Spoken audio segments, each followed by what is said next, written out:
Hello, my friends. It's Roxanne with Rising Sun Kids, and I'm here today to walk you through a fun little nature craft that's pretty simple, but one that gives you a chance to use your creativity and imagination and create whatever you want by using natural materials found outside. So first step to this is to go on a quick little walk outside or a long walk if you're with your family and you guys are enjoying some fresh air. And while you're on this walk, you're going to look for natural materials that you might want to use in this craft. The only thing you must find is, well, I guess two things: pine cones and sticks. Okay, so if you look down, this is what I found on my nature walk. I found a couple pine cones, some dried leaves, some blades of grass, you can see those, and a variety of sticks and twigs. Okay, so once you have your nature materials, you are ready to make your pine cone critter. Okay, so this is where your imagination comes in. Your pine cone might be short and stout, or it might be long and thin. And you got to imagine, what type of creature do you want to make? So I'm going to start off with this one. And first, I might just practice my mindfulness skills and take a look and just observe the differences between these two pine cones. What do I notice about the texture? How does it feel? How does it sound? It's making some noise. Okay, how does it smell? Does it still smell like the pine tree it came from, or has that smell long disappeared? We're not going to taste it, but maybe it says something to us. I don't hear anything, but I do hear it scratching up against my ear. So after you select your pine cone and maybe compare the few pine cones that you did gather, you're going to choose what do you want your pine cone creature to look like. So for me, even though this is a make-believe creature and it can really be however I want, I might want it to have 1 leg, 2 legs, 3 legs, 4 legs, 20 legs. I think for me today, I'm going to go with a 4-legged pinecone creature. So I'm going to look at my sticks and see what might be good for holding it up. And this is kind of trial and error. You might have to play around with your sticks for a little bit, see if you can get them somewhat even in their length so you can balance your creature. I'm going to choose this stick. I'm just going to try to cut 4 little legs all around the same length just so I can make sure mine's balanced. And then you're going to try to jam these sticks up into the creases of the pine cone. So again, trial and error. Every pine cone is going to have a little different texture. Every stick's going to have a little different texture and thickness. So you're just going to have your hand at experimenting, and we're going to see what happens. Okay, so, voila. I got a little base of one. See that there? Okay, so let me actually go down a little bit so you can see. All right, so here I have one. It looks like he's looking down. Maybe he's eating something.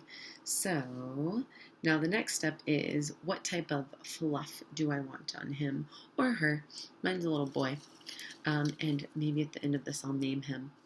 But as I'm looking around, this leaf, the texture of this leaf is so soft, it feels velvety. I wonder what it came from. This would be something for me to explore more when I go out on a walk again and kind of take a look around and see what plant it might have fallen off of outside. Maybe I want it to have a big tail feather. Maybe I want it to have wings. This particular animal of mine, I think it looks good with just a big tail. It kind of reminds me of a skunk right now, like a big skunk tail, okay?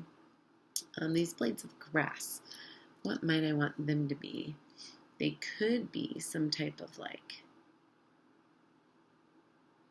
prickles that come out, kind of like from a porcupine, maybe for some self-defense. Something I love to do when I create creatures like this is come up with their attributes and come up with why they are the way they are, what helps them survive and thrive, what adaptations they've gotten throughout the years to help them survive and thrive. So, ooh, my guy's looking a little prickly. Good thing it's soft prickles with these blades of grass. So, the only thing I'm missing right now, to me it looks like, are some eyes. So if you want to use some type of Sharpie for eyes, if you want to use some googly eyes, if you have those in your craft kit, you can do that. Here's my little guy, and I might call him a flomper. Ah, his leg came out. Ah, a flomper. And maybe he's Flamper the Flomper. Okay, and he lives in the forest, and he has these prickles like a porcupine to defend himself against predators. But he's a very peaceful creature, and he's pretty big. He's about this big, this tall. Not many animals want to eat him, they leave him alone. So he doesn't really have any predators. He eats a lot of grasses and plants, and his favorite are dandelions. He loves to eat dandelions. And this tail helps him dust leaves away for him to then use his long nose here to bend down and eat the dandelions. So he gets the leaves away and then can turn around and eat the dandelions and find as many as he can on the forest floor, on the hills, anywhere he wants. So that's the story of my little pinecone critter.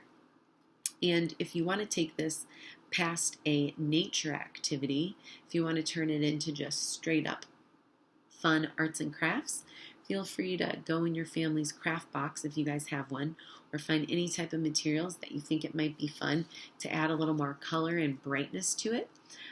For example, some that I just gathered, maybe you might want to do a little painting of your pine cone. So get a paintbrush and paints, and you can paint it a different color, maybe multiple colors, stripes, polka dots, anything you want. You might want to get some tacky glue and put some little pom-poms on it. Maybe you want colored feathers or real feathers instead of just nature feathers like I found. So you might want to get a box of or a bag of feathers out, and you can add feathers to your creature. Ah! His leg keeps falling off. Might need to take him to the Pinecone Critter Hospital. Ah! Okay, there we go. So you might want to glue some colorful feathers on. Also, I have these eyes. So like I said, googly eyes or Sharpie eyes. So you might want to add some eyes. In fact, let's see if I can do that right now to my creature.